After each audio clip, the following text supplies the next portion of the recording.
Understanding broke the bank. A guide to English idioms. Hello, everyone. Welcome back to our channel. Today, we're going to explore a very interesting English phrase, broke the bank. This idiom is commonly used in everyday English, and understanding it can really enhance your language skills.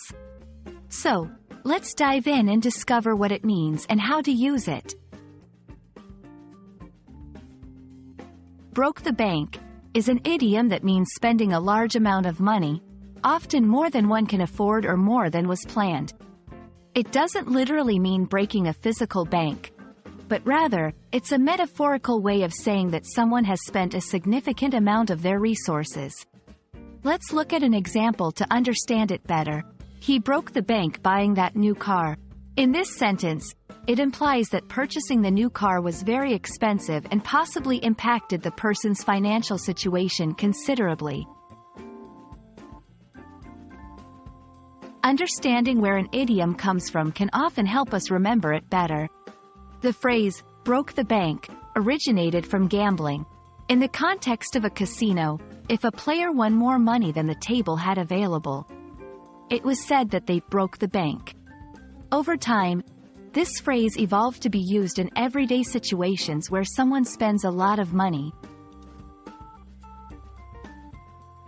Now, let's see how you can use this idiom in your day-to-day conversations. Here are a few examples. 1. Casual conversation. I love your new phone, but didn't it broke the bank?